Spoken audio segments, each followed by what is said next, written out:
কেদারনাথ, আমাদের কিছু কিছু নাম গত পাঠে হয়েছিল। তো কেদারনাথ আর একটা নাম আছে। তো কেদারনাথ কেন নামকরণ করা হয়েছে?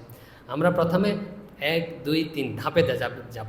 প্রথম হচ্ছে স্থূল, তারপর হচ্ছে আরেকটু সূক্ষ্ম, হচ্ছে আরও একটু গভীরে যাব। প্রথমে সবচেয়ে স্থূল, যেটা অনেকেই ধরতে পারে, যে কেদারনাথ। কেদারনাথ জানেন তো কোথায়? হিমালয়ে রয়েছে।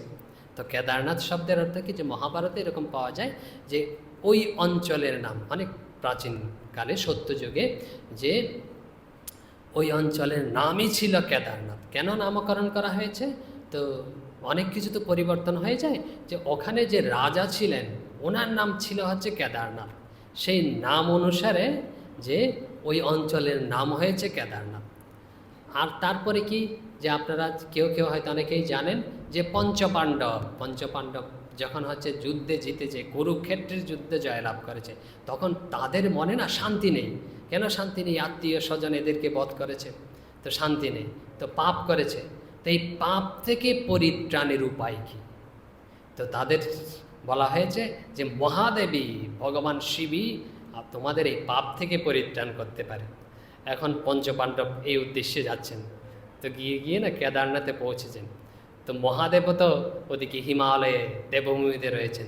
তো মহাদেব বুঝতে পেরেছেন পঞ্চটা পাণ্ডব তাকে তার কাছে আসছেন। তো তারা তো এরম করে এসছে, তো মহাদেব তাদেরকে দর্শন দেবেন না। তো তিনি কি করেছেন? একটা ষাঁড়ের রূপ ধারণ করেছেন। এসব পৌরাণিক কাহিনী অনেকের জানা আছে। ষাঁড়ের রূপ ধারণ করেছেন এখন, যাতে চিনতে না পারে আর কি।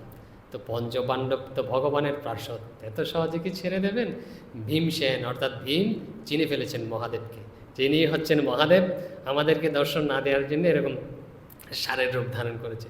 তো ভীম কি করেছে? ধাওয়া করেছে এই ষাঁড়ের পেছনে, মহাদেবের পেছনে। মহাদেবও দৌড়াচ্ছেন, ভীমসেনও দৌড়াচ্ছেন। তো দৌড়ে আর কোথায় যাবেন?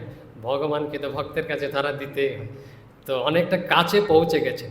তো কাছে যখন পৌঁছে গেছেন না, এখন মহাদেব কি করছেন? একদম ভূমিতে, নিচের মধ্যে, ভূমির মধ্যে প্রবেশ করে যাবেন, যে এরকম মানে নিচে আর কি ঢুকে যাবেন। এরকম ঢুকে যাওয়ার সময় ভীমসেনকে হচ্ছে মহাদেবের যে পেছন, মানে ষাঁড়ের, তখন তো ষাঁড়রূপী মহাদেব, ষাঁড়ের পেছনটা এরকম ধরেছে লেজের দিকে। তো পেছনটা ধরে এরকম টেনে রেখেছে, বুঝতে পেরেছেন? তো মহাদেব অর্ধেক ঢুকে গেছে এরকম, আর অর্ধেক এরকম টেনে রেখেছেন ভীম।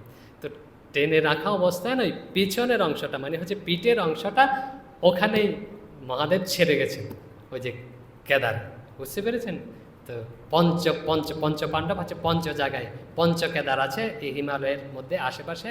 আর বিভিন্ন জায়গায়, বিভিন্ন কোনো জায়গায় হচ্ছে মাথা এরকম এরকম উঠেছে। বাকিটা ওদিকে যাচ্ছি না, আমাদের সেই প্রসঙ্গ নয়। তো তো পঞ্চকেদার বলা হয়।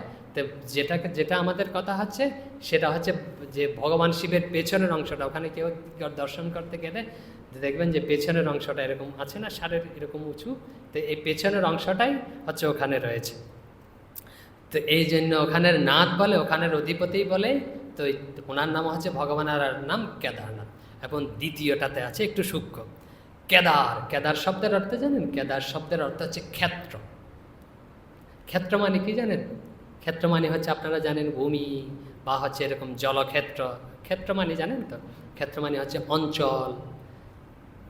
তো এই ক্ষেত্রের নাথ, ক্ষেত্রের নাথ মানে হচ্ছে ক্ষেত্র, ওই অঞ্চলের নাথ, ওই অঞ্চলের প্রভু হচ্ছে মহাদেব, ভগবান। ওই ক্ষেত্রটা কি? ক্ষেত্রটা হচ্ছে হিমালয় ক্ষেত্র, দেবভূমি বলা হয়।